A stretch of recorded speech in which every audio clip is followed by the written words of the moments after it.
কুল্লু নাফসিন যায়িকাতুল মাউত। সকল নফসকে, যার ভিতরেই জান আছে তাকে যায়িকাতুল মাউত, মৃত্যুর স্বাদ গ্রহণ করতে হবে। জোরে বলেন ঠিক না ঠিক? আমিও একদিন মরে যাব, আপনিও মারা যাবেন। আমাদের পূর্বপুরুষ, বাবা, বাবার বাবা, দাদা, দাদার বাবা, এইভাবে পূর্বপুরুষ যারা ছিল অনেকেই চলে গেছে। অনেকের হয়তো বাবাও চলে গেছে বা কারো বেঁচে আছে। আল্লাহ তাআলা সেই দিকে ইঙ্গিত করেই বলেন কুল্লু নাফসিন যায়িকাতুল মাউত, সকল নফসকে মৃত্যুর স্বাদ গ্রহণ করতেই হবে।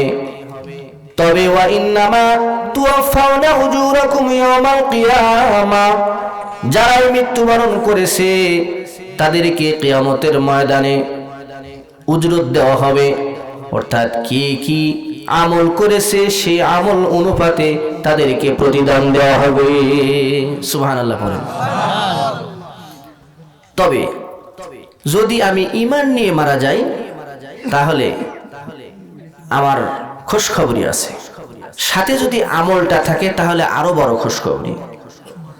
যদি শুধু ঈমান থাকে, আমল নাই, শুধু ঈমান, তো আসামি হওয়ার পরে ওই যে ঈমান আছে এই জন্য কোনো না কোনো সময় আল্লাহ পাক মাফ করে দিবেন। আর যদি ঈমান অনুযায়ী আমল করে আল্লাহ পাকের রেজামন্দি আর সন্তুষ্টি অর্জন করে যেতে পারি, তাহলে আল্লাহ পাক মাফ করে দিয়ে জান্নাতের ফয়সালা করে দিবেন। ওয়া ইন্নামা তুওয়াফাউনা উজুরাকুম ইয়াওমাল কিয়ামাহ ফামান যুহজিহা আনিন নার, যাদের ব্যাপারে আল্লাহ তাআলা ফয়সালা করবেন যে এরা জাহান্নাম থেকে মুক্ত, ফামান যুহজিহা আনিন নার, জাহান্নাম থেকে এরা মুক্ত, ওয়া উদখিলাল জান্নাতা, আর আল্লাহ পাক জান্নাতের ফয়সালা করে দিবেন, ফাকাদ ফাজ, তারাই হলো চিরস্থায়ী সফল কাম। সুবহানাল্লাহ। ওয়া মাল হায়াতুদ দুনিয়া ইল্লা মাতাউল গুরুর, আল্লাহ তাআলা বলেন দুনিয়ার যে জিন্দেগি তোমরা পাইছো বান্দা, এই দুনিয়ার জিন্দেগিটা একটা ধোঁকার মতো। ভালো করে দেখো, দুনিয়ার জিন্দেগিতে যা কিছু তোমরা দেখো না কেন এটা ধোঁকার মতো। যেমন কৃষকরা আলু লাগায়, আলু চিনেন তো, ধানের বিছন চারে, ভালো একটা ধান দেয়, ভালো একটা আলুর বিছন এটা জমিনের ভিতরে লাগায়। কিছুদিন পরে আপনি মাটি খনন করার পরে যে ধানটা আপনি লাগাইছেন, যেই বিছনটা আপনি চারছেন, বুনছেন, যেই সরিষার বীজ দানা আপনি রোপণ করেছেন, যেই পিপের চারাটা আপনি রোপণ করেছেন, ওই বীজটা দেখবেন নাই ঠোসা হয়ে গেছে, ভিতরে কিছুই নাই, আছে কিছুই নাই। দেখলে তুমি একটা পূর্ণ আলু, ভালো ধানের বীজ দেখলা, কিন্তু পরবর্তীতে দেখো ওটা ভুয়া, কিছুই জানো নাই, কোনো কিছুই নাই। আবার দেখা যাচ্ছে কিছুই নাই, কিছুদিন পরে গাছের ভিতরে আবার আল্লাহ কিছুই নাই তার থেকে ফল দিয়ে দেয়। আম হয়, জাম হয়, কাঁঠাল হয়, কত কিছুই হয়। তার মানে বান্দা এটা দেখো প্রথমে কিছুই নাই, ভুয়ার মতো, আবার সব কিছুই আছে। বান্দা তুমি দুনিয়ার দিকে তাকায় দেখো, সব কিছুকেই দেখে তোমার মনে হইতে পারে অনেক কিছুই আছে, কিন্তু আল্লাহ পাকের হুকুম যখন হবে, ইসরাফিল আলাইহিস সালাতু ওয়াস সালামের সিংহায় যখন আল্লাহর হুকুমে ইসরাফিল আলাইহিস সালাম ফুৎকার দিবেন, সব কিছুই একবারে লয় হয়ে যাবে, ধ্বংস হয়ে যাবে, কিছুই থাকবে না। ইযা ওয়াকাতিল ওয়াকিআ লাইসা লিওয়াকাতিহা কাযিবা, ঘটনা সত্য ঘটনা ঘটবে। যেদিন ইসরাফিল আলাইহিস সালাম সিংহায় ফুৎকার দিবেন, সত্য ঘটনা ঘটবে। কি ঘটনা? একেবারে পাহাড় তুলার মতো উড়তে থাকবে, জমিনটা একেবারে ফানা হয়ে যাবে। पहाड़ी फार जाएगी, पहाड़ी फार जाएगी, जमी पर जलजला होगा, मोहम्मद तख्त पर होगा, আদালত पर खुदा होगा। পাহাড় একবারে তুলার মতো উঠতে থাকবে, জমিনের উপর ভূমিকম্প জালজালা শুরু হয়ে যাবে, ভূমিকম্প শুরু হয়ে যাবে। मोहम्मद तख्त पर होगा, আদালত पर खुदा होगा। আমার আপনার নবী জনাবে মুহাম্মদুর রাসূলুল্লাহ সাল্লাল্লাহু আলাইহি ওয়াসাল্লাম সুপারিশ করার জন্য তিনি কাঠগড়ায় থেকে সুপারিশ করবেন, আল্লাহ এটা আমার উম্মত, এটা আমার উম্মত, এ আমার সুন্নত মানছে, এ আমার তরিকা অনুযায়ী চলছে, আল্লাহ একে তুমি মাফ করে দাও। মুহাম্মদুর রাসূলুল্লাহ সাল্লাল্লাহু আলাইহি ওয়াসাল্লাম সুপারিশ করবেন, আদালত पर खुदा होगा, আর বিচারকের আসনে মহান রব্বুল আলামিন বসে যাবেন। ভাইরা আমার,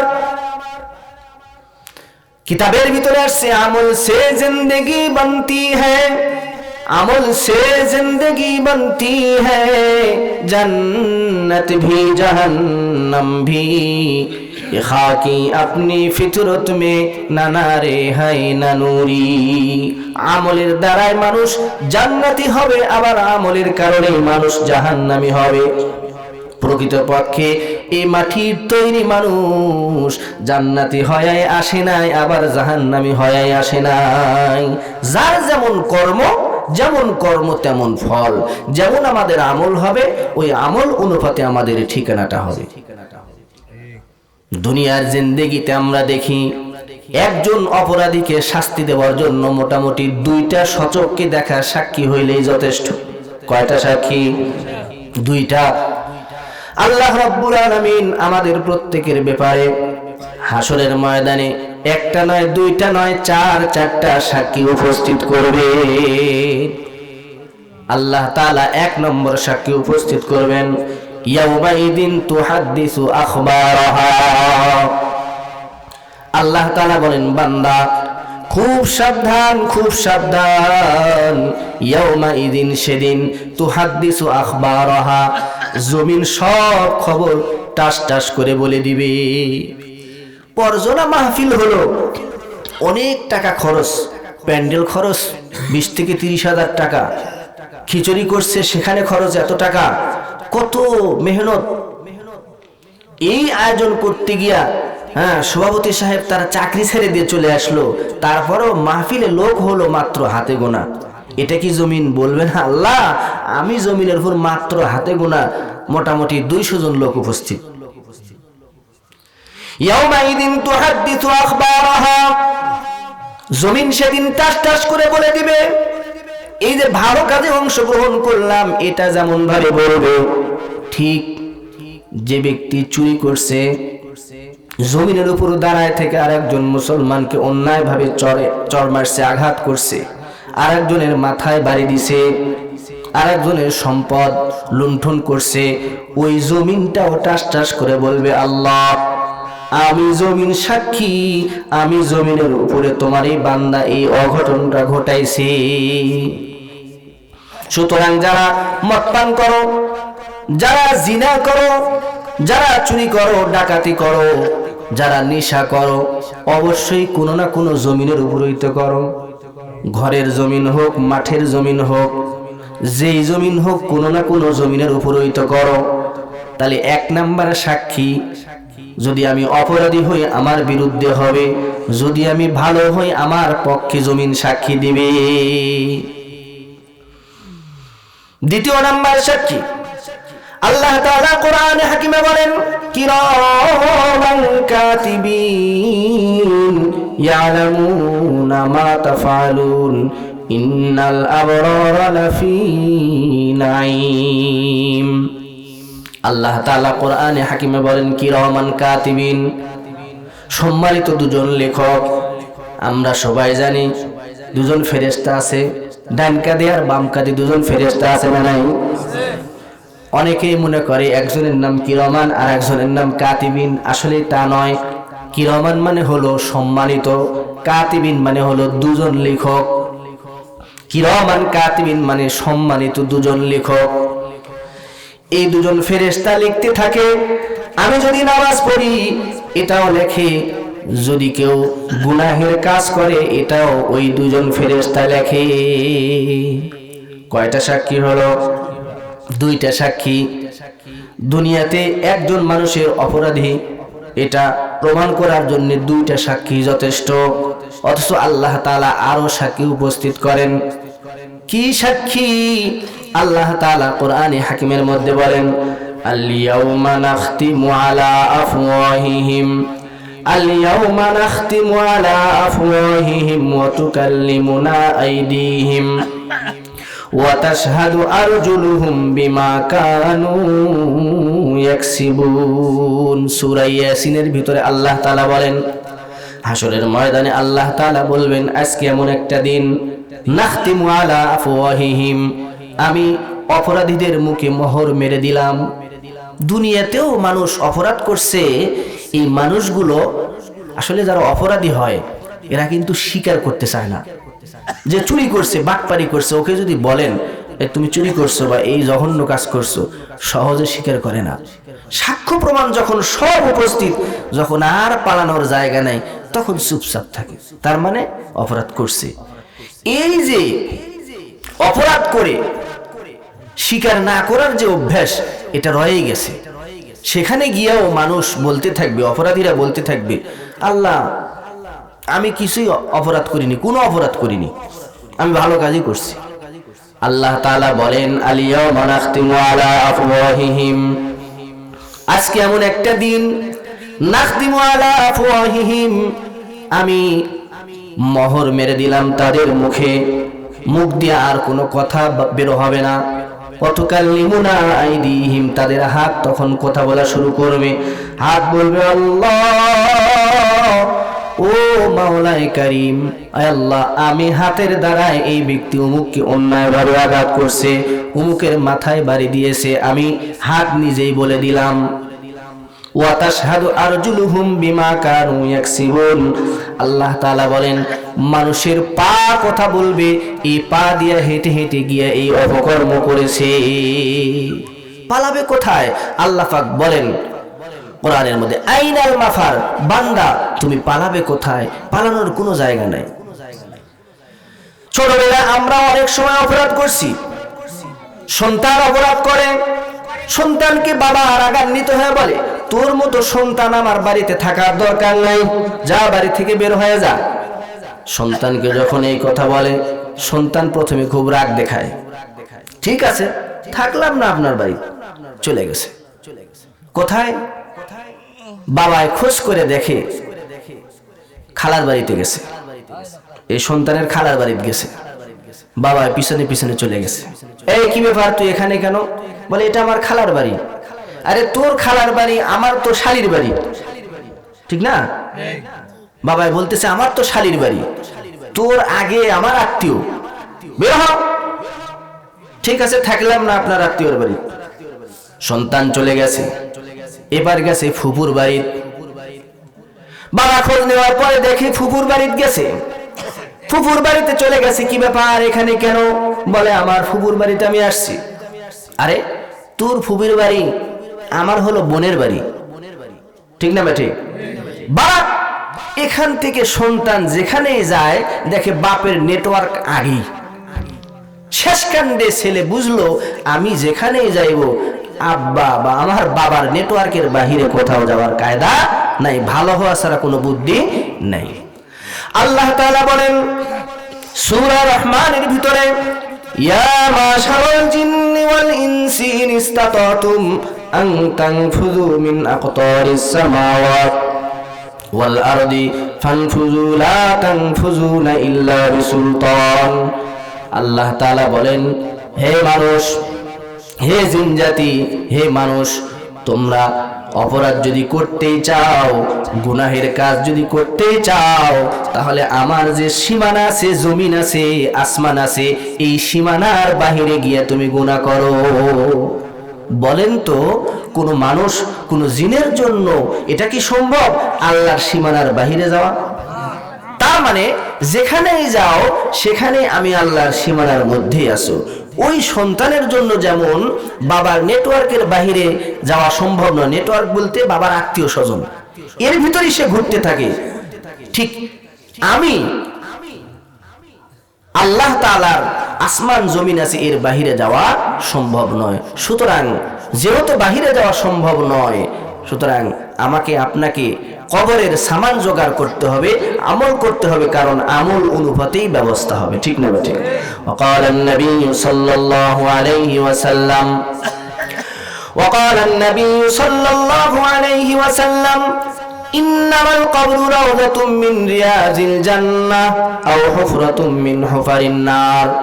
আল্লাহর রাসূল বলেন, নিশ্চয় কবর কারো জন্য একটা রাউযাতুম মিন রিয়াজিল জান্নাহ, জান্নাতের একটা বাগান হবে, আও হুফরাতুম মিন হুফারিন নার, অথবা জাহান্নামের একটা গর্ত হবে। আল্লাহ রাসূল আরো স্পষ্ট করে বলেন, ইদা ফুজিআল মাইয়িতু ফি কবরিহি জাআল কুরআনু ইনদা রাসিহি। আল্লাহ রাসূল বলেন, ইদা ফুজিআল মাইয়িতু, যখন কোনো মৃত ব্যক্তিকে কবরের মাঝে রাখা হয়, খুব খেয়াল করে শুনেন, ইদা ফুজিআল মাইয়িতু ফি কবরিহি, যখন কোনো মাইয়িতকে কবরের মাঝে রাখা হয়, জাআল কুরআন, এই মাইয়িতটা যদি কোরআনের সাথে সম্পর্ক তার ভালো হয়, কোরআনের উপর যদি সে আমল করে থাকে, কোরআন যদি সে পড়ে থাকে, কোরআন অনুপাতে যদি সে আমল করে থাকে, ওই কোরআনটা আল্লাহ পাক রব্বুল আলামিন ওই কোরআনের একটা রূপ দান করেন। জাআল কুরআনু ইনদা রাসিহি, হাদিসের ভাষায় আল্লাহর রাসূল বলেন, কোরআনটা ওই মাইয়িতের মাথার কাছে এসে দাঁড়িয়ে যায়। ওয়াসসালাতু আন ইয়ামিনিহি, ওই মানুষ যদি নামাজি হয়, 5 ওয়াক্ত নামাজ যদি সে পড়ে থাকে দুনিয়ার জমিনে, আল্লাহ পাক নামাজকে ওখানে দাঁড় করায় দেন। নামাজেরও একটা রূপ আল্লাহ পাক দান করেন, এই নামাজটা ওই নামাজি মাইয়িতের ডান পাশে এসে দাঁড়িয়ে যায়। সুবহানাল্লাহ পড়েন। ওয়াসিয়ামু আন শিমালি, এই মানুষটা যদি জিন্দেগিতে রোজাদার থাকে, রোজাদার ছিল, মাহে রমজানে রোজা করছে, তাহলে ওই রোজারও আল্লাহ পাক একটা রূপ দিয়ে দিবেন। রোজাটা এই মাইয়িতের বাম পাশে এসে দাঁড়িয়ে যায়। ওয়াসাইরিল হাসানাতি ইনদা রিজলাই, আর অন্যান্য যত নেক আমল আছে এই বান্দার পায়ের দিকে দাঁড়িয়ে যায়। এখন বলেন তো, আযাবটা আর আশা কি সম্ভব?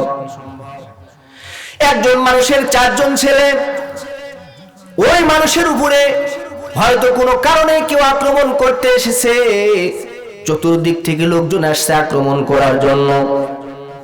এই মানুষের 4 জন যুবক সন্তান আছে, একেবারে তাগড়া যুবক, গায়ে খুবই শক্তিশালী। তো এই সন্তানরা বলে, আমরা সন্তান বেঁচে থাকতে আমাদের বাবার উপর ফুলের টোকাও লাগতে দিব না। বড় সন্তানটা বাবার সামনে এসে বুক পেতে দাঁড়াইলো, খবরদার খবরদার, আমি থাকতে আমার বাবার উপর ফুলের টোকাও পড়তে দিব না, কেউ তোমরা কিছু বলতে পারবা না। যদি আমার বাবাকে মারতেই হয়, আমাকে আগে মারো, তারপরে আমার বাবার দিকে যাও। দেখা দেখি দ্বিতীয় সন্তান বলে, আমি বেঁচে থাকতে আমার বাবার উপর জুলুম নির্যাতন হবে, সহ্য করতে পারি না। দ্বিতীয় সন্তান বাবার ডান দিকে এসে দাঁড়ায়। দেখা দেখি তৃতীয় নম্বর সন্তান বাবার বাম দিকে এসে দাঁড়ায়। চতুর্থ সন্তান বাবার পিছনে দাঁড়ায়। একসাথে একই তালে কণ্ঠে কণ্ঠ মিলিয়ে যদি 4 সন্তান একেবারে দাঁড়ায় যায়, বলেন তো এই মুহূর্তে বাবার উপর কোনো আঘাত লাগার সম্ভাবনা আছে? নাই। ঠিক একইভাবে যদি আমি আপনি কোরআনে কারিমের তেলাওয়াত শিখতে পারি, কোরআনের উপর আমল করতে পারি, 5 ওয়াক্ত নামাজ যদি আমি জামাতে পড়ি, 5 ওয়াক্ত নামাজ যদি আমি ঠিক মতো 5 ওয়াক্ত নামাজের পাবন্দি করি, রমজান মাসের রোজা যদি আমি রাখি, আর অন্যান্য নেক আমল করি, আল্লাহ চাহেন তো কবরের যত আযাব আছে এর থেকে আল্লাহ তাআলা আমাদেরকে হেফাজত করবেন। বুদ্ধি পেয়ে গেছেন না? সাথে সাথে নিজেদের যে আওলাদ বুনিয়াদ আছে, সন্তান আছে, সন্তান সন্ততি আছে, এদেরকে দ্বীনের লাইনে লেখাপড়া দিতে হবে, দ্বীন শিখাইতে হবে। দ্বীন কারণ হাদিসের মধ্যে আসছে মানুষ মারা যায় ইদা মাতাল ইনসানু ইনকাতা আমালুহু, যখন মানুষ মারা যায় তার সকল আমলের দরজাটা বন্ধ হয়ে যায়। তবে কয়েকটা সাইট খোলা থাকে, ইল্লা মিন সাদাকাতিন জারিয়া, সদকায়ে জারিয়া যদি কিছু করে গিয়ে থাকে, ঈদগাহে জায়গা দান করছে, মসজিদে জায়গা দান করছে, মাদ্রাসায় জায়গা দান করছে, কবরস্থানে জায়গা দান করছে, রাস্তার পাশে একটা সুন্দর গাছ লাগায় গেছে, ফল ফলাদি হয়, মানুষে খায়, সুন্দর করে একটা টিউবওয়েল দিয়ে গেছে, সবাই সেখানে ওযু করে নামাজ পড়ে, কোরআন শরীফের নসখা দান করে গেছে। এইভাবে সদকায়ে জারিয়া যদি সে করে গিয়ে থাকে, ওই মানুষ তো মারা গেছে, কিন্তু এই সদকায়ে জারিয়ার দরজা দিয়ে ওই ব্যক্তি মরে যাওয়ার পরেও তার সওয়াবটা তার কবরে তার জায়গা মতো আল্লাহ তাআলা পৌঁছায় দেন। আওয়ালাদিন সালিহিন, নেককার সন্তান। আপনার সন্তানকে যদি আপনি হাফেজ বানান, আল্লাহর রাসূল বলেন ওয়াকালান নাবিয়্যু সাল্লাল্লাহু আলাইহি ওয়াসাল্লাম মান ক্বারাআল কুরআনা ফাস্তাযহারাহু ফাহাল্লা হালালাহু ওয়া হারামা হারামাহু আদখালাহু আল্লাহুল জান্নাহ ওয়া শাফাহু ফি আশারাতিন মিন আহলি বাইতিহি কুল্লুহুম ক্বাদ ওয়াজাবাত লাহুন নার। আল্লাহর রাসূল বলেন যে ব্যক্তি কোরআনে কারীম পড়লো, ফাস্তাযহারাহু ফাহাল্লা হালালাহু ওয়া হারামা হারামাহু, কোরআনের মধ্যে যেটা হালাল বলেছে হালাল হিসাবে সে মানলো, যেটা হারাম বলেছে হারাম হিসাবে তার থেকে দূরে থাকলো, আল্লাহর রাসূল বলেন আদখালাহুল্লাহুল জান্নাহ, আল্লাহ তাআলা ওই কোরআনের হাফেজকে সরাসরি জান্নাতে জায়গা করে দিবেন। শুধু তাই নয়, আপনার সন্তান কোরআনের হাফেজ হয়েছে, আল্লাহ পাক শুধু সেই হাফেজকেই মাফ করে দিয়ে ক্ষান্ত হবেন না, বরং ওয়াশাফাহু ফি আশারাতিন মিন আহলি বাইতিহি, আল্লাহ রাসূল বলেন ওই হাফেজের যে পরিবার আছে তার মধ্য থেকে এমন 10 জন ব্যক্তিকে জাহান্নাম থেকে মুক্তি দান করবেন যাদের জন্য জাহান্নামের অর্ডার হয়ে গিয়েছিল। এত বড় বড় অপরাধ যে ওদেরকে জাহান্নামের ফায়সালা আল্লাহ দিয়ে দিয়েছিলেন, ঠিক এরকম ব্যক্তিদেরকে এই হাফেজের সুপারিশে ফি আশারাতিন মিন আহলি বাইতিহি, পরিবারের 10 জন লোককে কুল্লুহুম ক্বাদ ওয়াজাবাত লাহুন নার, যাদের জন্য জাহান্নামের ফায়সালা ছিল, এমন 10টি হাফেজের সুপারিশে জান্নাতে জায়গা দিল। যুগ শ্রেষ্ঠ বুজুর্গ হযরত বাইজিদ বুস্তামি রাহমাতুল্লাহি আলাইহি, তিনি যখন ছোট্ট বাচ্চা, মায়ের পেটে যখন আছেন, বাবা তখনই ইন্তেকাল করছে। বাবা ওসিয়ত করে গেছে বাইজিদ বোস্তামির মাকে, আমি চলে গেলাম, চলে যাইতেছি, পেটে তোমার পেটে যে বাচ্চাটা আছে, স্ত্রীকে বলতেছে তোমার পেটে যে বাচ্চা আছে যদি আল্লাহ পুত্র সন্তান দেয় তাহলে ওয়াদা করো তাকে কোরআনের হাফেজ বানাবে, আলেম বানাবে, কোরআনের ধারক বাহক বানাবে। আমাদের এরকম অনেকের নিয়ত আছে কি আছে? অনেকে নিয়ত করি যে আমার সন্তানকে আমি আলেম বানাবো। এ ভাই, দুনিয়া ক্ষণস্থায়ী, মৃত্যুর পরে যে জিন্দেগিটা আছে তার তো শুরু আছে শেষ নাই, চলতেইছে চলতেইছে চলতেইছে ভাই রে। এজন্য আমরা যেহেতু পরকালকে বিশ্বাস করি, ঈমান এনেছি, সুতরাং আমাদের এই জিন্দেগির জন্য যদি একটু মেহনত করি, আমাদের পরপারের জিন্দেগির জন্য অনেক মেহনত করা দরকার। জোরে জোরে বলেন ঠিক কিনা? বাইজিদ বোস্তামি রাহমাতুল্লাহি আলাইহি মায়ের পেটে আছেন, বাবা ওসিয়ত করে গেছে বাইজিদ বোস্তামির মাকে, তোমার পেটে যে সন্তান আছে যদি পুত্র সন্তান আল্লাহ পাক দেয় তাহলে তোমাকে আমি ওসিয়ত করে গেলাম তুমি এই সন্তানকে কোরআনের ধারক বাহক বানাবে। বাবা ইন্তেকাল করছে, চলে গেছে, আল্লাহ পাক পুত্র সন্তান দিয়েছে, মায়ের নাম রাখছে বাইজিদ। ছোট্ট বাইজিদ আস্তে আস্তে বড় হওয়া শুরু করছে, বা 7 বছর বয়স, কথা বলা শিখেছে, চলাফেরা করতে শিখেছে।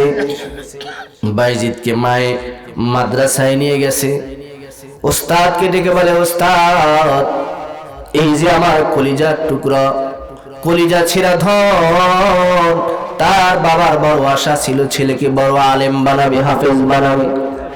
আল্লাহর ডাকে সাড়া দিয়ে চলে গেছে। ওস্তাদ, এই যে আপনার হাতে আমার সন্তানকে দিয়ে গেলাম, আমার সন্তানকে একবারে কোরআনের হাফেজ, একবারে আলেম বানাইয়া মুহাদ্দিস বানানোর পর তারপরে আমার সন্তানকে ছুটি দিবেন, বাড়ি যাইতে দিবেন, আপনার কাছে দিয়ে গেলাম।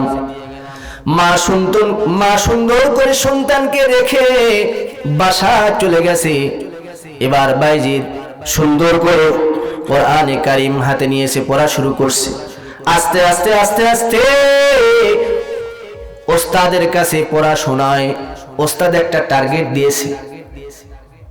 ওস্তাদের কাছে বাইজিৎ বলে, ওস্তাদ জি, আমাকে একটু ছুটি দেন, আমি আমার প্রাণটা একটু মায়ের জন্য ধরফর করতেছে, মাকে দেখতে মনে চায়, আমাকে একটু ছুটি দেওয়া যায় কি, আমি মাকে দেখতে যাব।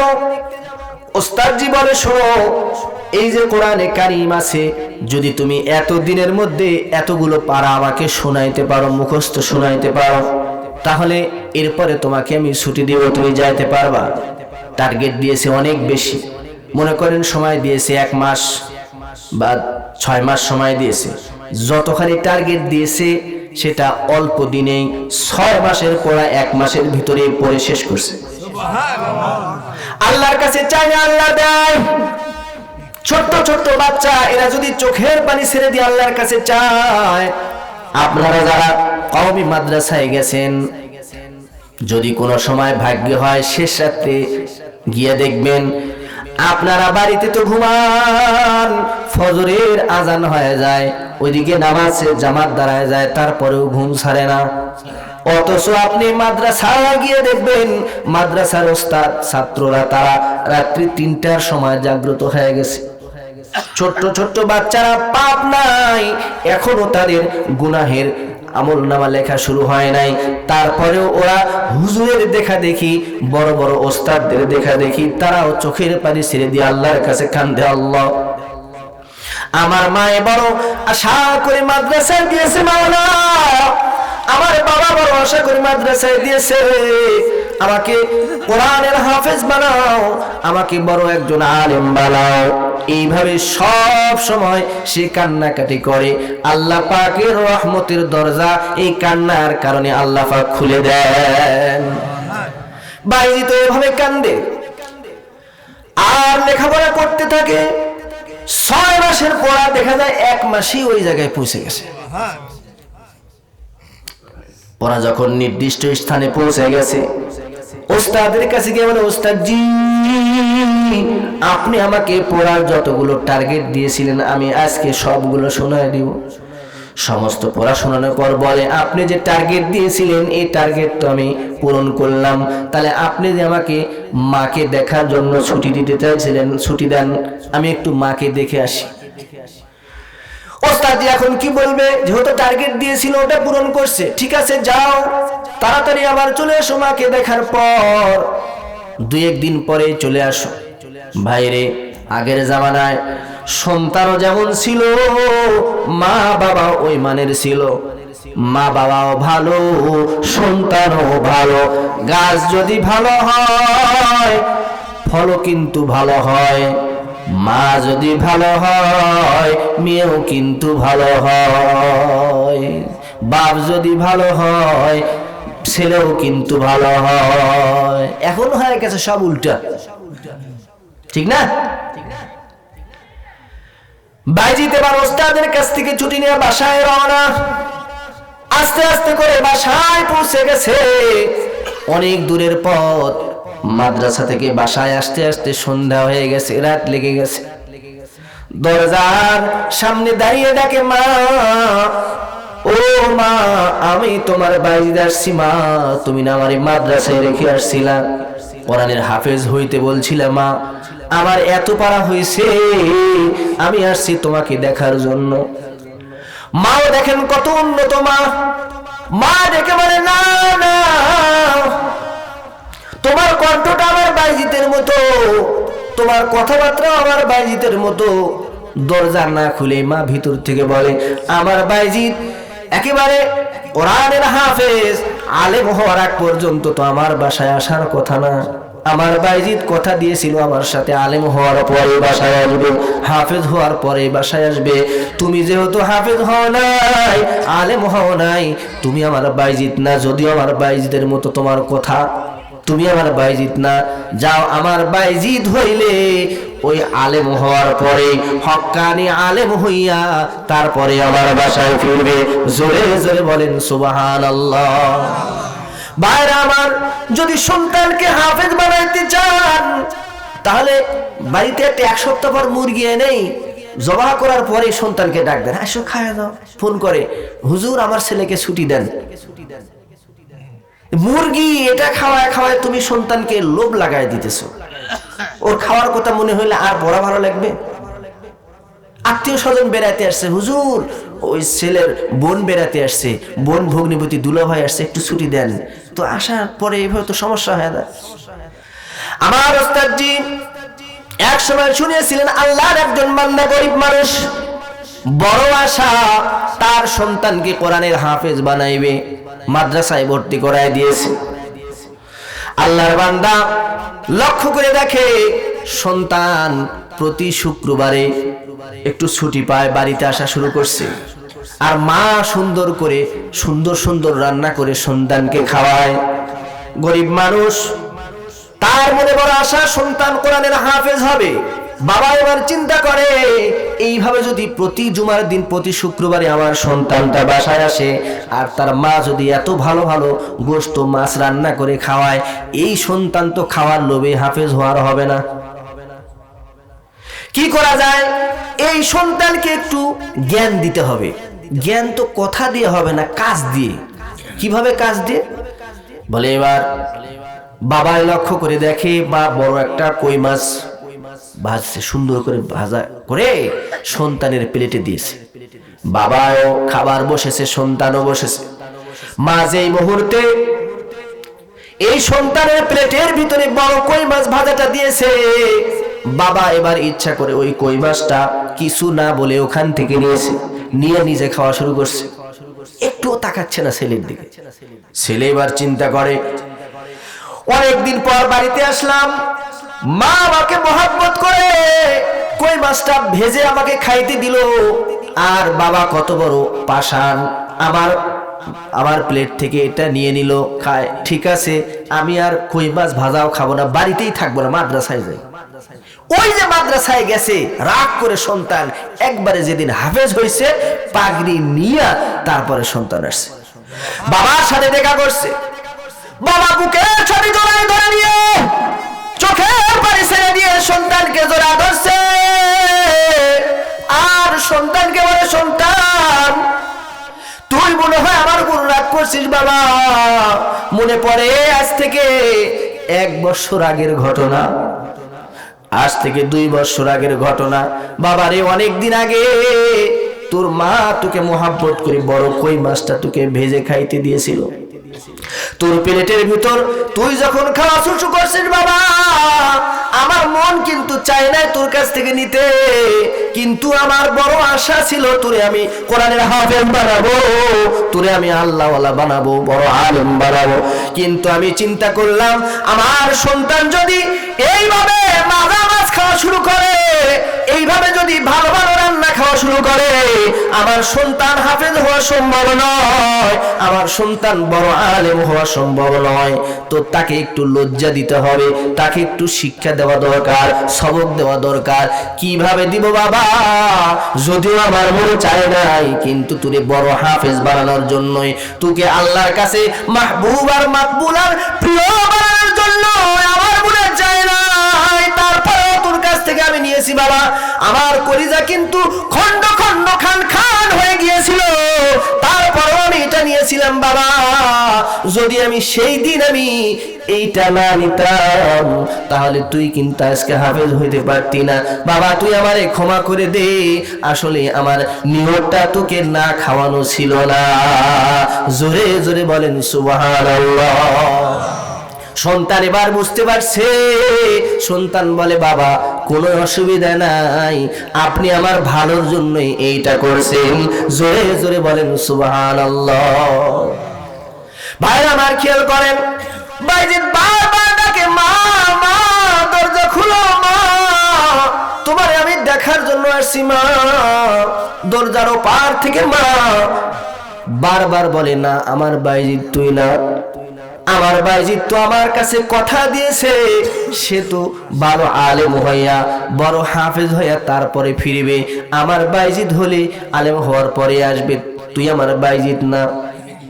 সারা রাত ডাকাডাকি করছে, সকালবেলায় তাড়াতাড়ি করে মাদ্রাসায় চলে গেছে। ওস্তাদজি বলে কিরে বাইজিদ কি ব্যাপার, তোর মায়ের সঙ্গে কি দেখা হলো, সাক্ষাৎ হয়েছে বাবা, তোর কি দিলের তৃষ্ণা মিটছেনি? বাইজিদ চোখের পানি ছেড়ে দিয়ে বলে ওস্তাদজি না না, আমার মা আমারে দেখা দেয় নাই।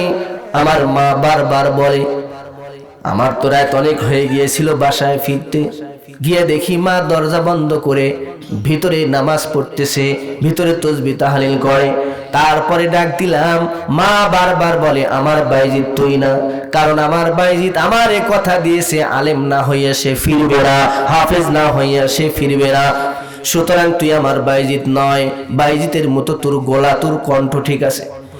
ওস্তাদজি আমার মা যখন এই কথা বলছে আমি চলে আসছি, আমি আর হাফেজ না হইয়া, আমি আর একেবারে হাদিসের সবক আলেম না হইয়া হাদিসের সবক শেষ না কইরা আমি যাব না। বাইজিদ পড়া শুরু করছে, 1 বছর 2 বছর এইভাবে কোরআন হেফজ করছে, হাদিসের সবক সব কিছু শেষ করিয়া 1 যুগ হয়ে গেছে। সব লেখাপড়া শেষ করিয়া মাদ্রাসা থেকে বাইজিদের ওস্তাদ আগামীকালকে পাগড়ি দিবে, একেবারে বিদায় দিয়ে দিবে। বাইজিদের ওস্তাদ ঘুমাইছে, একেবারে যখন ঘুমাইছে গভীর রাত্রে স্বপ্ন যোগে আরবের মরুদুলাল জনাবে মুহাম্মদুর রাসূলুল্লাহ সাল্লাল্লাহু আলাইহি ওয়াসাল্লাম স্বপ্ন যোগে আসছে। ওস্তাদজিকে ডাক দে, বলে বাইজিদের ওস্তাদ আগামীকালকে তো তুমি তোমার ছাত্রকে পাগড়ি দিবা, তবে আমি তোমাকে বলে দিই, আমি তোমাকে সুপারিশ করি আমার বাইজিদকে 1টা পাগড়ি দিবা না, বাইজিদকে 2টা পাগড়ি দিবা।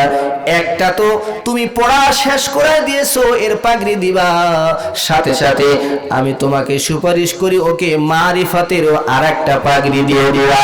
জোরে জোরে বলেন সুবহানাল্লাহ। ত্যাগ স্বীকার করতে হয়, বাবা মার ত্যাগ, তারপরেই তো সন্তান ওরকম উন্নত হবে, আর ওই সন্তান সুপারিশ করবে, আপনি আমি ওই সুপারিশের বদৌলতে জান্নাতে চলে যাব। সুবহানাল্লাহ। وقال النبي صلى الله عليه وسلم يشفع يوم القيامة 3: الأنبياء والعلماء ثم الشهداء। আল্লাহ রাসূল বলেন হাসরের ময়দান যখন কায়েম হবে 3 শ্রেণীর মানুষকে আল্লাহ তাআলা সুপারিশ করার অধিকার দান করবেন। সুবহানাল্লাহ পড়েন। কয় শ্রেণীর মানুষ? 3 শ্রেণীর মানুষকে আল্লাহ তাআলা সুপারিশ করার অধিকার দান করবেন। 1 নম্বর হলো আল আম্বিয়া, যত নবী আল্লাহ তাআলা পাঠাইছিলেন দুনিয়ার জমিনে এই সকল নবী সুপারিশ করতে পারবেন। জোরে জোরে বলেন সুবহানাল্লাহ। 2 নাম্বার হলো ওয়াল উলামা, আলেমগণ। যদি আপনার ছেলে আলেম হয়, আপনার ছেলে কোরআনের হাফেজ হয়, ওই ছেলে কিন্তু আল্লাহর দরবারে সুপারিশ করতে পারবে। জোরে জোরে বলেন সুবহানাল্লাহ। বাইরে পাগড়ি নিয়া পরের দিন চলে আসছে, বাড়িতে আসছে অনেকদিন পর, যুগ পার হয়ে গেছে, এত সময় পরে বাড়িতে ফিরছে। বাড়িতে আসার পরে দেখে মার অবস্থা একবারে খারাপ হয়ে গেছে। মা যেন চোখে আর ভালো করে দেখতে পাইতেছে না, ঝাপসা ঝাপসা দেখে, ভালো করে চলাফেরাও করতে পারে না, লাঠি ধরে হাঁটে। মার কাছে গিয়া বলে মা তুমি ভালো করে তাকায় দেখো মা, আমি তোমার বাইজিদ আসছি মা। ও মা দেখো তুমি বলছিলা আমি একবারে হাফেজ হইয়া হাদিসের সবক শেষ করিয়ে তোমার কাছে আসবো মা, আমার ওস্তাদ আমাকে সব কিছু শিখাই দিছে মা, সব সমাপ্ত করিয়া তোমার কথা পালন করার পর আমি আসছি মা। মা এবার বাইজিদকে জড়ায় ধরছে, ভালো করে দেখতেও পাইতেছে না, দীর্ঘদিন ধরে অসুস্থ, খেদমত করার কেউ নাই। মা বাইজিদের চোখে মুখে গালে চুমু খাইছে, আদর করার পর বাইজিদকে বলে বাবা যাও যাও আমার জন্য 1 মাস পানি নিয়ে আসো বাবা। সুন্দর করে পানি এনে দিয়েছে, সুন্দর করে ওযু বানায়া এবার বলে আমি 2 রাকাত সালাতুশ শুকর আদায় করি, কৃতজ্ঞতার 2 রাকাত নামাজ পড়ি। সুন্দর করে যায় নামাজে দাঁড়াইছে, নামাজের হক আদায় করে রুকু সেজদা যেভাবে করার কথা সেইভাবে সুন্দর করে রুকু সেজদা আদায় করে সুন্দর করে নামাজ পড়ার পর আল্লাহর কাছে দুহাত তুলে ধরছে, আঁচলটা পাথিয়ে বলে আল্লাহ তোমার রাস্তায় আমার বাইজিদকে পাঠাইছিলাম মাওলা, ও মাওলা আমার স্বামী ওসিয়ত করছিল তার সন্তানকে যেন আমি দ্বীনের রাহের রাহবার বানাই, হাফেজ বানাই, হাদিসের আলেম বানাই। ও মাওলা কারীম আমি আমার স্বামীর দেওয়া সেই ওসিয়তটা পূরণ করছি। ও মাওলা যেই সন্তানকে আমি দ্বীনের রাস্তার রাহবার বানাইছি, আমি যদি এখন বেঁচে থাকি, আমি তো অসুস্থ, আমার খেদমত করার জন্যে আমার বাইজিদ যদি আমার খেদমত করা শুরু করে দ্বীনের কাজ তো হবে না, দ্বীন প্রচার করবে কি করিয়া? আয় আল্লাহ যেই সন্তানকে আমি দ্বীনের রাস্তায় রাহবার বানাইছি, দ্বীনের রাস্তায় দিয়ে দিয়েছি, ওই সন্তানের দ্বারায় আমি আমার দুনিয়ার খেদমত নিতে চাই না, আমার খেদমত আমি চাই না। আল্লাহ গো তোমার কাছে আমি মিনতি করি মাওলা, আমার সন্তানকে আমার দেখা হয়ে গেছে, আমার দিলটা ঠান্ডা হয়ে গেছে, আমি যদি এখন বেঁচে থাকি আমার খেদমত করার জন্য বাইজিদ দ্বীনের কাজ করতে পারবে না, অতএব তোমার কাছে আমি মিনতি করি আমাকে তুমি একেবারে ঈমানের সাথে তোমার কাছে তুমি ডেকে নাও। একদিক দিয়ে দোয়া করছে, দোয়া শেষ করছে, আর আল্লাহ পাক একেবারে আজরাইল আলাইহিস সালাতু ওয়াস সালামের মাধ্যম দিয়ে বাইজিদের মাকে দুনিয়া থেকে নিয়ে নিয়েছে। জোরে জোরে বলেন সুবহানাল্লাহ। আমরা কি করি দ্বীনের জন্য? আমাদের তো ত্যাগ নাই, আমাদের নিজেরাও আমরা আলেম হতে পারি নাই, হাফেজ হতে পারি নাই, নিজেদের বংশের ভিতরে আমার সন্তান আমার নাতিপুতি তাদেরকে যে দ্বীনের রাস্তায় দিব এই মন মানসিকতাও তো নেই। এই শুনলাম বছর অন্তরে একদিন মাহফিল, মনে একটু এসকো হলো, হ্যাঁ 2-1 দিন নামাজ চললো, তারপরে জেকার সে ওই টর্চ লাইটের মতো চার্জ দিলেন।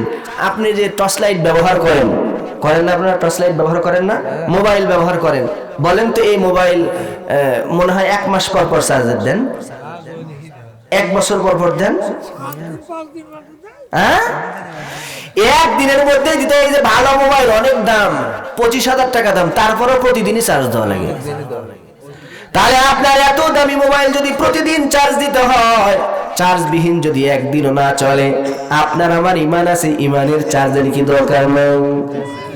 যদি চার্জ না দেন নামাজ পড়তে টেস্ট লাগবে না, যদি চার্জ না দেন কোরআন তেলাওয়াত করতে ভালো লাগবে না, দ্বীনের কথা শুনতে ভালো লাগবে না। আর যদি প্রতিনিয়ত চার্জ দেন মানে দ্বীনের কথা শুনেন, কোরআন পড়েন, হাদিস একটু পড়েন, বা যারা পড়ে তাদের কাছে বসেন, তাদের থেকে শুনেন, তাহলে আপনার কোরআন পড়তেও ভালো লাগবে, নামাজ পড়তেও ভালো লাগবে, হক পথে চলতেও ভালো লাগবে। আর সুদকে ঘৃণা শুরু করবেন, ঘুষকে তখন ঘৃণা শুরু করবেন, ঠিক না ঠিক?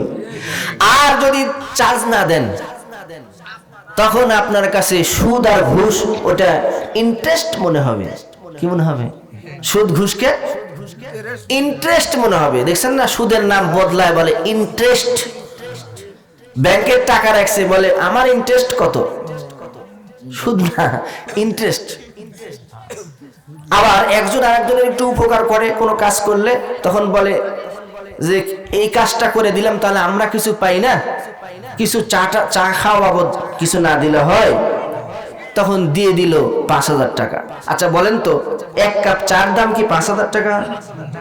তাহলে ও কি চা খাইতে চাইছে? এখানে ওই ঘুষের নাম চা, বলেন কি ঘুষের নাম কি? চা।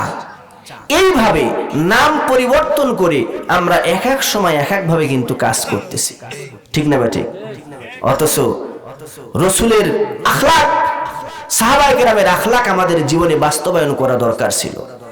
যদি রসুলের আখলাক আমাদের ভিতরে না আসে, সাহাবায়ে কেরামের আখলাক, সাহাবায়ে কেরামের চরিত্র, নবীজির মুহাব্বত যদি আমাদের ভিতরে না আসে, তাহলে আমরা কিন্তু জান্নাতের মেহমান হতে পারবো না। কারণ আমাদের হতে হবে মুত্তাকি, তবেই হব জান্নাতের মেহমান। আল্লাহ তাআলা কোরআনে হাকিমের মধ্যে বলেন, উইদ্দাত লিল মুত্তাকিন ওয়াসারিউ ইলা মাগফিরাতিম মির রাব্বিকুম ওয়া জান্নাতিন আরদুহাস সামাওয়াতু ওয়াল আরদু উইদ্দাত লিল মুত্তাকিন।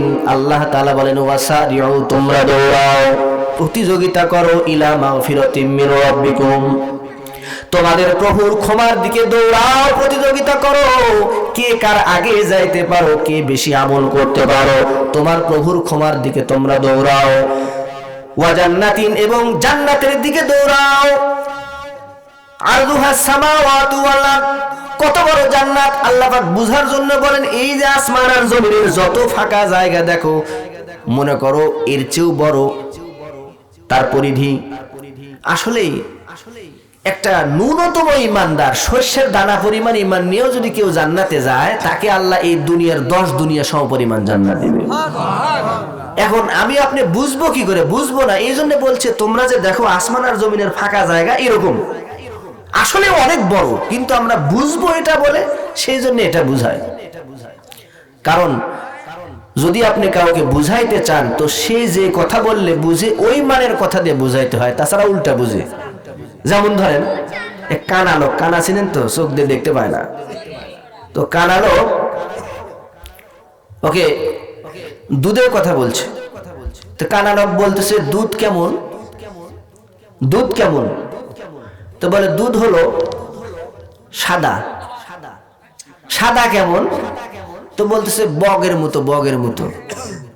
আচ্ছা বলেন তো, বগ কেমন এটা কি ওই কানা বুঝবে? দেখছে? কানা এবার বলে, বগ কেমন? বগ কেমন করে বুঝাবে? তখন বলে, বগ হলো কাশির মতো। কাশি, কাশি ছিলেন না ধান কাটে যে, কাশির মতো। কাশি কেমন? তো কাশি এখন পাশে ছিল, এটা নিয়ে বলে এই যে এরকম। এখন কানায় কাশি নিয়ে দেখে বাঁকা, তো লাড়াচাড়ার পরে বলে, এটা খাবে কেমন করে? দুধ খাওয়ার কথা বলছে না, তো দুধ তো খাওয়ার কথা, তো কাশি তো বাঁকা, এটা খাবে কেমন করে? এখন বলেন কানাক বুঝাবে কিভাবে? তার মানে হলো, যে যে ভাষায় বুঝে তাকে ওই ভাষায় বুঝাইতে হয়, তাছাড়া প্যাঁচ লাগে। আমি আপনি বুঝবো না জান্নাত কত বড়, আল্লাহ পাক যেভাবে বললে আমি আপনি বুঝবো ওইভাবে বুঝান। আরজুহাস সামাওয়াতু ওয়াল আরদ, আসমান আর জমিনের মধ্যে বান্দা ফাঁকা জায়গা দেখো, এর চেয়েও বড় জায়গা আছে, মনে করো এর চেয়ে বড়, এরকম ফাঁকা, এরকম বড়। তাছাড়া আসলে ন্যূনতম ইমানদার যে, তাকেও আল্লাহ এরকম 10 দুনিয়ার সমপরিমাণ একটা জান্নাত দান করবেন। জোরে জোরে বলেন সুবহানাল্লাহ। আমার আপনার ভিতরে তো রসুলের মুহাব্বত নাই, আমলও নাই, ইমানও পাকাপুক্ত নাই, আমলও নাই। রাসূল করিম সাল্লাল্লাহু আলাইহি ওয়াসাল্লাম একদিন মা আয়েশা সিদ্দিকা রাদিয়াল্লাহু আনহাকে নিয়ে একদিন রাত্রি বেলায়, একবারে জ্যোৎস্না আলোকিত রাত, আকাশে তারকা ঝলমল করতেছে, চাঁদ ঝলমল করতেছে, তো বলতেছেন, আয়েশা চলো একটু আমরা বাহিরে একটু হাঁটাহাঁটি করি। আরে স্ত্রীকে নিয়ে একটু বেরাবেন, একটু ঘুরবেন, এটাও নবীজির সুন্নত। সুবহানাল্লাহ করেন। এখনকার সমাজ এত নষ্ট হয়ে গেছে, বউকে নিয়ে স্ত্রীকে নিয়ে একটু বেরাবে এটা লজ্জা করে, কিন্তু প্রেমিকাকে নিয়ে পার্কে যাবে, শালীকে নিয়ে যাবে, হ্যাঁ, যাকে নিয়ে গেলে গুনাহ হয় তাকে খুব ভালো লাগে। উল্টা মহিলারা তাদের স্বামীর সাথে সুন্দর করে প্রেমালাপের মতো করে কথা বলতে লজ্জা পায়, কিন্তু অন্য জায়গায় মোবাইলে খুব ভালো লাগে কথা বলতে। আরে যেই জায়গায় সব হয় সেই জায়গায় বলো। উল্টা, স্বামীরা উল্টা, বউয়েরা উল্টা। রাসূল কারীম সাল্লাল্লাহু আলাইহি ওয়াসাল্লাম উম্মাহাতুল মুমিনিন আয়েশা সিদ্দিকা রাদিয়াল্লাহু আনহাকে সঙ্গে নিয়ে একেবারে পূর্ণিমার রাত্রে আকাশে চাঁদের আলো এরকম ঝলমল করতেছে, তারকাও দেখা যাইতেছে। হযরত আয়েশা সিদ্দিকা রাদিয়াল্লাহু আনহা বলেন, ওগো নবী, এই যে আকাশের যে তারকা দেখা যাইতেছে এটা তো গুণে শেষ করা যায় না। তাহলে নবী গো বলেন তো, আপনার উম্মতের মধ্যে এমন কি কেউ আছে যার নেক আমল গুণে শেষ করা যায় না? ভালো মানুষের ধান্দা ভালোর দিকেই হয়। মা আয়েশা সিদ্দিকা উম্মাহাতুল মুমিনিন উনি দেখেন আকাশের তারকা দেখে নেকি কারে এরকম এটা বলতেছে, আর আমরা হলে অন্য দিকে যাইতাম যে এত তারকা দেখা যাচ্ছে, এত কোটি টাকার মালিক কেউ আছে নাকি? তাই না? ভালো মানুষের ধান্দা ভালোর দিকে। উম্মাহাতুল মুমিনিন আয়েশা সিদ্দিকা রাদিয়াল্লাহু আনহা বললেন, ওগো নবীজি, আপনার কাছে আমার প্রশ্ন জানতে চাই, বলেন আপনার উম্মতের মধ্যে এমন কেউ আসেনি যার নেক আমল এই আকাশের তারকার মতো গুণে শেষ করা যায় না? নবী করিম সাল্লাল্লাহু আলাইহি ওয়াসাল্লাম বললেন, হ্যাঁ আছে। ওগো নবী, আপনি বলেন তো ওই ব্যক্তিটাকে? এই কথা বলতেছে আর মা আয়েশা সিদ্দিকা মনে মনে ভাবতেছে, অবশ্যই আমার বাবার নাম ছাড়া আর কার নাম বলবে? সুবহানাল্লাহ বলেন। অবশ্যই আমার বাবার নামটাই বলবে। রাসূল কারীম সাল্লাল্লাহু আলাইহি ওয়াসাল্লাম বললেন, আয়েশা, এই যে আকাশের তারকা দেখতেছো এটা যেমন গুণে শেষ করা যায় না, আমার উম্মতের মধ্যেও এমন একজন ব্যক্তি আছে যার নেক আকাশের তারকার মতো গুণে শেষ করা যায় না। সে হলো ওমর ইবনুল খাত্তাব রাদিয়াল্লাহু আনহু। জোরে জোরে বলেন সুবহানাল্লাহ। বাবা বড় আশা করে মনে করেন স্কুলে গেছে বা কলেজে গেছে, মাদ্রাসায় গেছে, চিন্তা করছে আমার ছেলে যত ভালো দেখি মনে হয় বোর্ড ফার্স্ট হয়েছে। তো শিক্ষককে জিজ্ঞাসা করলো, হুজুর বলেন তো আমার ছেলের রেজাল্ট কি? তো এখন বোর্ড পাইছে, বোর্ড ফার্স্ট হয়েছে এটা না বলে যদি বলে যে ফেল করছে, কেমন হবে? বা যদি এই কথা বলে তোমার দেয়নি, খিরে এত টাকা দিলাম পরীক্ষার ফি দিছি, বাটপার করছে কি? রাগ লাগে না? মন খারাপ হয় না? উম্মাহাতুল মুমিনিন আয়েশা সিদ্দিকা রাদিয়াল্লাহু আনহা চিন্তা করছেন আমার আব্বার নাম বলবে। এবার বলল ওমর ইবনুল খাত্তাব। নিজের মনটা অটোমেটিক ছোট হয়ে গেল, মনটা খারাপ হয়ে গেছে। রাসূল কারীম সাল্লাল্লাহু আলাইহি ওয়াসাল্লাম আয়েশা সিদ্দিকার মুখের দিকে তাকায় দেখলেন মনটা বড় খারাপ। বলে, আয়েশা, কি ব্যাপার, তোমার মনটা ছোট হয়ে গেছে, তোমার মনটা না জানি খারাপ, তুমি মনে করছো তোমার আব্বার নাম বলবো? ও আয়েশা, তোমার আব্বার জিন্দেগিতে কত নেকি, পুরা জিন্দেগি বাদি দিলাম শুধুমাত্র হিজরতের যে 3টা রাত আমার সঙ্গে অতিবাহিত করছে তোমার বাবা। ওই যে গর্তের ভিতরে সময় অতিবাহিত করছে, ওই 3টা রাতে যত নেকি কামাই করছে আমার সকল উম্মতের নেকি জড়ো করলেও ওই 3টা রাতের সমান হবে না। জোরে জোরে বলেন সুবহানাল্লাহ। কি হয়েছিল হিজরতের রাতে? কি হয়েছিল? এ নবীর মুহাব্বত কেমন ছিল সিদ্দিক আকবরের ভিতরে? এমনিতে আল্লাহ পাক এত নেকি দেয় নাই। ও মা, ও বোন, ভালো করে কান খুলে শুনে রাখেন। নবীজির মুহাব্বত আমার আপনার ভিতরে দিলে থাকতে হবে। শুধুমাত্র মুহাব্বত থাকলেই হবে না, এটার বহির্প্রকাশ নবীজির তরিকা অবলম্বনের মাধ্যম দিয়ে দেখায় দিতে হবে। খাবারের শুরুতে 2 হাত ধৌত করতে হবে, দস্তরখানা পাড়তে হবে, খানা খাওয়ার দোয়াটা পড়তে হবে, আল্লাহুম্মা বারিক লানা ফিমা রাযাকতানা ওয়া কিনা আযাবান নার। আপনি খানা খাইতেছেন, ছোট ছোট লোকমায় খাইতে হবে, ডান হাত দিয়ে খানা খাইতে হবে, খানার ডান সাইড থেকে শুরু করতে হবে। খানা খাওয়া হয়ে গেল, যদি ইস্তেনজায় যাওয়ার জরুরত পড়ে, ইস্তেনজায় যাওয়ার তরিকাটা রাসূলের কি আছে? বাম পা দিয়ে প্রবেশ করতে হবে, স্যান্ডেল পায়ে দিয়ে যাইতে হবে, দোয়া পড়তে হবে, আল্লাহুম্মা ইন্নী আউযু বিকা মিনাল খুবসি ওয়াল খাবাইস। বের হবে যখন, তখন দোয়া কি? গুফরানাকা আলহামদুলিল্লাহিল্লাযী আযহাবা আন্নিল আযা ওয়া আফানি। ইস্তেনজা হয়ে গেছে, নামাজ পড়ে তারপরে ঘুমাও। বহু মা বোন সহ অনেকেই আছে টেলিভিশনের একটা আসরও মিস দেয় না, একটা চ্যানেলের নাটকও মিস নাই। যত সব ভারতের যত চ্যানেল আছে নাটক সব শেষ করতে হবে, তারপরে ঘুমাইতে হবে। রাত যতটা বাজে বাজুক, রাতের নাটক শেষ করতে করতে 1টা-2টা বেজে গেছে। এখন বলেন 1টা-2টার সময় যদি কেউ ঘুমায়, সকালের ফজরের নামাজ কি আর পাওয়া সম্ভব? বাড়িওয়ালাও পড়ে নাই, বাড়িওয়ালিও পড়ে নাই। এখন বলেন ওদের সন্তান আর কি হবে? হাফেজ হবে, আলেম হবে, না অন্য কিছু হবে? খালি দোষ দেয়, বাচ্চাগুলো খারাপ, আমার বাচ্চা ভালো না, এই হয়েছে। তোমার বাচ্চা ভালো না, তুমি কয় নম্বর? এজন্য তো তোমার বাচ্চা এরকম হয়েছে। তুমি ইচ্ছা করে স্বামীর সাথে জোরপূর্বক টেলিভিশন কিনে আনছো, ডিশ লাইনের তার লাগায় নিছো লাইন। এখন তুমি দেখো তোমার এই কোলের বাচ্চা যেদিন হয়েছে, এমনকি পেটে যখন ছিল তখন থেকে দেখা শুরু হয়েছে, তুমি দেখো ওখান থেকে মানে খুব টনটক হয়ে গেছে, খুব ট্রেনিং শুরু হয়ে গেছে। এখন বের হওয়ার পরে মায়ে বুঝে না, আব্বাই বুঝে না, কিন্তু ছোট্ট বাচ্চাও একবারে টোকা মারা শিখেছে, ঠিক কিনা? এমনকি এই সন্তানকে সামনে নিয়ে যতক্ষণ পর্যন্ত কার্টুন তুলে না দেওয়া হবে, হ্যাঁ, ততক্ষণ পর্যন্ত ওই সন্তানকে ভাত খাওয়ানো যায় না প্রত্যেক সন্ধ্যায়, ঠিক না ঠিক? তাহলে এইভাবে যদি অভ্যস্ত হয়, ওই সন্তানকে কি মাদ্রাসায় পড়ানো সম্ভব? মহিলা মাদ্রাসায় মহিলাকে পড়ানো সম্ভব?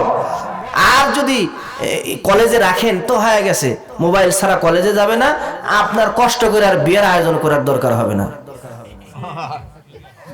আগে চয়েস করে বিনা পয়সায় একদিকে ঘাটা দিবে, ঠিক না ঠিক? এটার জন্য দায়ী কি? আমি দায়ী, আপনি দায়ী, আমাদের সমাজের মানুষ দায়ী। ভাইরা আমার, কি হয়েছিল হিজরতের সেই ঘটনা? হাদিসের মধ্যে আছে,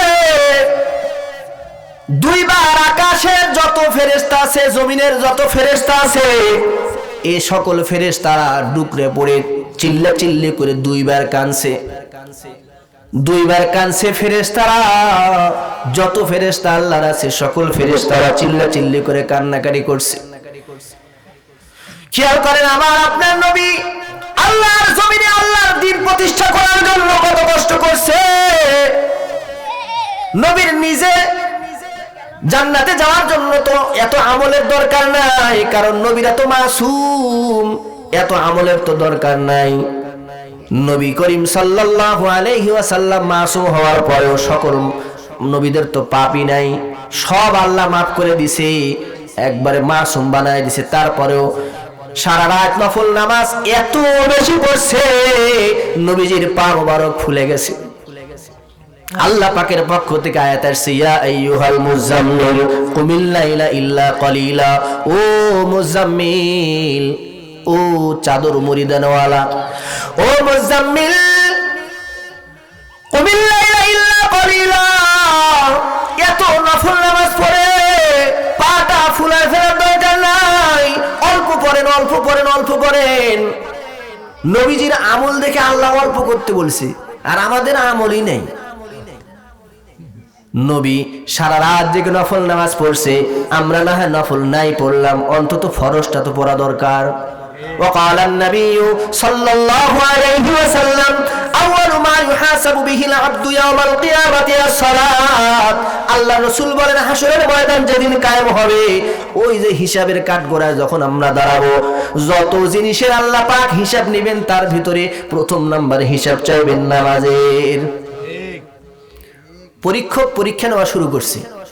এখন মনে করেন একটা ছাত্রকে ডাকছে, যে কয়টা প্রশ্ন করছে প্রথমটাই যদি সঠিক উত্তর দেয়, মুমতাহিন পরীক্ষকের মনটা একটু নরম হয় না, যাক এই ছেলেটা পারছে, আর একটা সহজ দিকেই ধরি। আর যদি প্রথমেই না পারে, প্রথমেই মেজাজ গরম, লেখাপড়া করে নেই, পারলো না, তখন দ্বিতীয়টা আরেকটু কঠিন হয়, হবে না। আল্লাহ রাব্বুল আলামিন হাসরের ময়দানে যেগুলো জিনিসের হিসাব চাইবেন, তার ভিতরে প্রথম নাম্বার হিসাব চাইবেন নামাজের। আউয়ালু মা ইউহাসাবু বিহিল আবদু ইয়াউমাল কিয়ামাতি আস-সালাত। আল্লাহ রাসূল বলেন যত জিনিসের হিসাব চাইবেন তার ভিতরে সর্বপ্রথম হিসাব নেবেন নামাজের। এই নামাজের হিসাব যদি আমার আপনার ঠিক হয়ে যায়, বাকিগুলো আল্লাহ এমনিতে আসান করে দিবে। আল্লাহ রাসূল সাল্লাল্লাহু আলাইহি ওয়াসাল্লাম দোয়া করতেন, আল্লাহুম্মা হাসিবনা হিসাবান ইয়াসীরা। ওগো আল্লাহ আমার হিসাবটা সহজ করে দিবেন, আমাদের হিসাবটা সহজ করে দিবেন। উম্মাহাতুল মুমিনের মধ্য থেকে মা আয়েশা সিদ্দিকা জিজ্ঞাসা করলেন, ওগো আল্লাহর নবী হিসাব তো হিসাব, হিসাবের আবার সহজ কি করে হয়?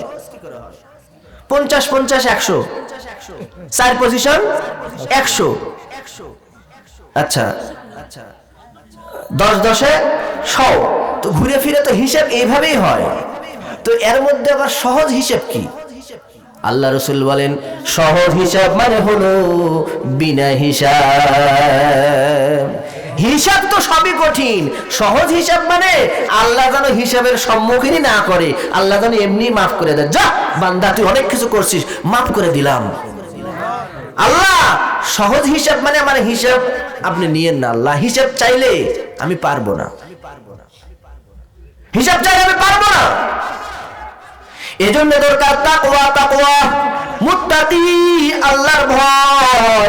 আল্লাহর ভয় যে বান্দাটা করে আল্লাহ তার উপর খুশি হয়ে যায়। বাবা আর মা রেগে গেছে, হয়তো বাসায় মা আছে বাবা ছিল না, সন্তানটা অন্যায় করছে। এবার মা বাবা যখন আসছে বলে দেখো তোমার সন্তান আমাকে খুব জ্বালায়, এই সমস্যা করছে, এই জিনিস ভাঙছে, এই করছে সেই করছে, এই যে লাঠি দাও আগে সাইজ করো। বাবা হাতে লাঠি নিয়েছে, জোরে উঠাইছে, এখন মারবে, এইভাবে মারবো। এমন সময় সন্তান ওই মারটা তার শরীরে পড়ার আগেই কান্নাকাটি শুরু করছে, হাউমাউ করে কান্না এসে বাবাকে জোড়ায় ধরছে। বলেন তো এখন বাবা আর কি মারতে পারবে? আর কি মারতে পারবে? দেখে যে আমি না মারতেই আমার সন্তানটা হাউমাউ করে কান্নাকাটি শুরু করছে, তার ভিতরে মূল ভয় জাগানো উদ্দেশ্য সেটা তো হয়ে গেছে, এবার মারবে না, কিন্তু সন্তানকে ওই লাঠি রেখে সন্তানকে এবার বুকের সাথে জড়ায় ধরবে। জোরে বলেন ঠিক কিনা? আল্লাহ পাক রব্বুল আলামিন চায় বান্দার ভিতরে তাকওয়া এসে যাক, ভয় এসে যাক, বান্দা নামাজি হয়ে যাক, বান্দা রোজাদার হয়ে যাক, বান্দা একবারে নেক কাজ করেনেওয়ালা হয়ে যাক, বান্দা যেন জান্নাতের মেহমান হতে পারে। যখন আমার আপনার ভিতরে তাকওয়া আর আল্লাহর ভয় এসে যায়, আল্লাহর আসলে আমাকে শাস্তি দেওয়া উদ্দেশ্য নয়, ভয় দেখানো উদ্দেশ্য। কারণ তাকওয়া ভিতরে আসলেই মুত্তাকি হব, আর জান্নাত আল্লাহ মুত্তাকির জন্যই রাখছে, জান্নাত যাকে তাকে দিবেন না। রাসূল কারীম সাল্লাল্লাহু আলাইহি ওয়াসাল্লামের মুহাব্বত কেমন ছিল সিদ্দিক আকবরের ভিতরে? সিদ্দিক আকবরকে জানাই দিলেন, সিদ্দিক আকবর তুমি হবে আমার হিজরতের সাথী। এই কথা শোনার পর থেকেই সিদ্দিক আকবর হিজরতের জন্য রেডি হয়ে কাপড় চোপড় সহ মালামাল সহ যতটুকু জিনিস দরকার সব রেডি করে নিয়ে রেডি থাকে। নির্দিষ্ট দিনে একেবারে হিজরতের জন্য রেডি হইয়া হযরত আলী রাদিয়াল্লাহু আনহুকে রাসূল আকরাম সাল্লাল্লাহু আলাইহি ওয়াসাল্লাম বললেন, আলী তুমি আমার চাদরটা মুড়ি দিয়ে এখানে শুয়ে থাকো। আলী রে, এই যে আমি এখানে কাগজে রেডি করছি, এখানে তালিকা আছে আমার কাছ থেকে কে কত টাকা আমার কাছে আমানত রাখছিল, এই টাকাগুলো আগামীকালকে সকালবেলায় তুমি এদেরকে দিয়ে দিবা, একটা একটা করে মালিকের কাছে পৌঁছায় দিবা। এদিকে দেখা যায় কাফেররা চিন্তা করছে নবী তো হিজরত করে চলে যাবে, আমরা নবীকে মারবো, এই জন্য একেবারে চারিদিকে ঘেরাও করে ফেলেছে অস্ত্রধারী কাফেররা। চারিদিকে ঘোষণা দিয়েছে, প্রত্যেক গোত্রের ভিতর থেকে যুবক যুবক তারা বেছে নিয়েছে, এই যুবকদেরকে চারিদিকে খাড়া করে দিয়েছে, দাঁড় করে দিয়েছে যে আজকে আমরা শেষ করব। দেখেন আগেকার জামানায় কাফের হলেও তাদেরও নীতি ছিল, রাতের বেলায় আক্রমণ করে না, ওরা বাহিরে দাঁড়ায় আছে যে ভিতরে গিয়ে মারবো না, যখন বের হবে যদি আমরা দেখতে পাই তাহলে মারবো, ঠিক না ঠিক? কিন্তু এখন মুমিন মুসলমানরাও রাতের আধারে মানুষকে মারতেছে কি মারতেছে না? বিভিন্ন জায়গায় গুম খুম কখন হয়, দিনের বেলায় না রাতের বেলায়? চিন্তা করছেন?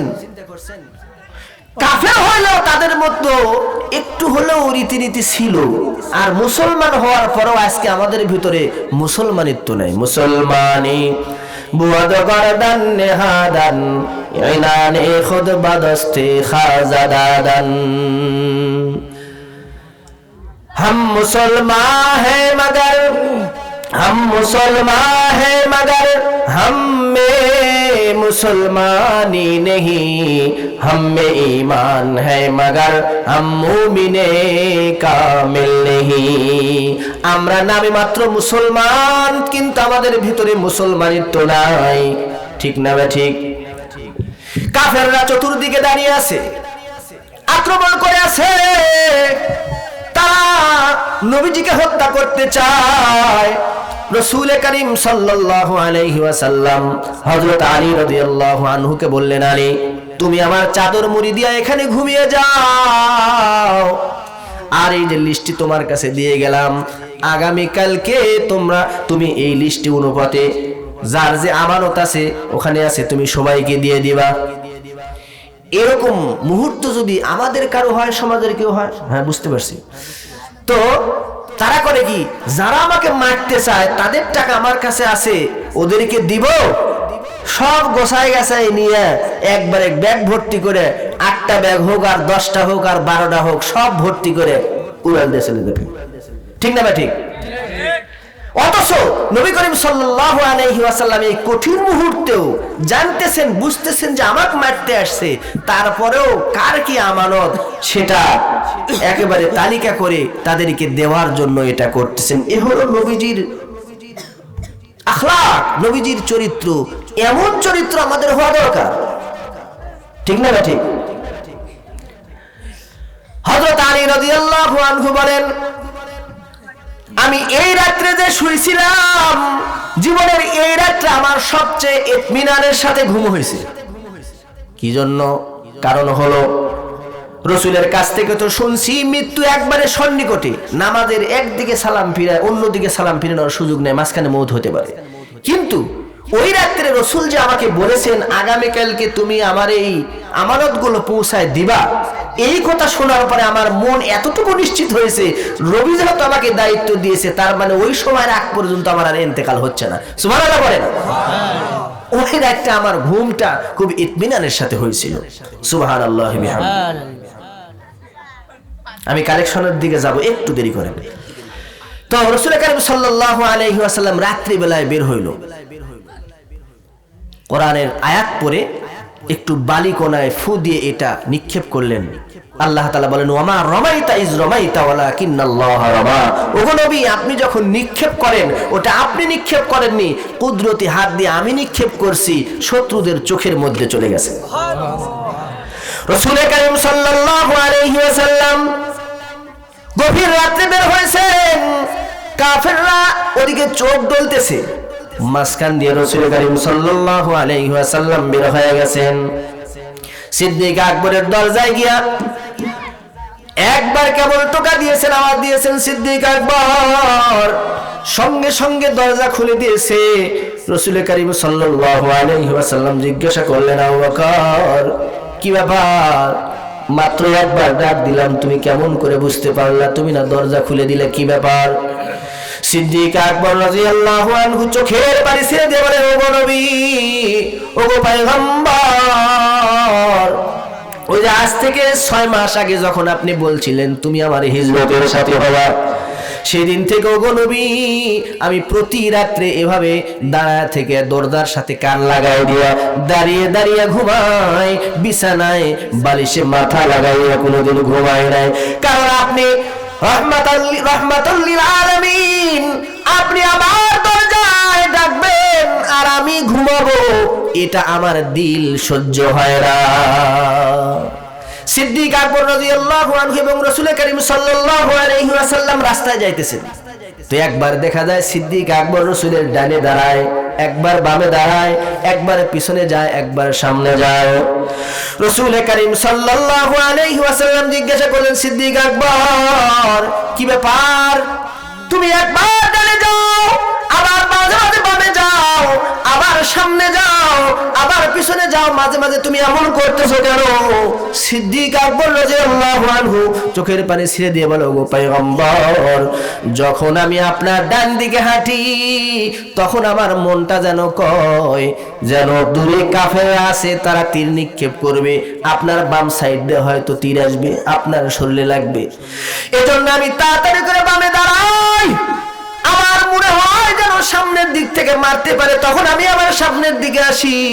আবার মনে হয় পিছন থেকে আসতে পারে, পিছনে যাই। ওগো নবী, আমি আমার জীবনের চাইতে আপনাকে বেশি ভালোবাসি। আমি সিদ্দিক আকবর বেঁচে থাকবো আর আপনার শরীরে ফুলের টোকা লাগবে, এটা আমি সহ্য করতে পারি না। এটা ছিল সাহাবায়ে কেরামের মুহাব্বত। আমার আপনার রাসূলের কেমন মহাব্বত আছে, আমরা রসুলকে মহাব্বত করব। এই মহাব্বতের বহিঃপ্রকাশ রসুলের জীবন আদর্শ আমাদের জিন্দেগিতে বাস্তবায়ন করব। রাজি আছি তো ইনশাআল্লাহ? আল্লাহ পাক তৌফিক দান করুন।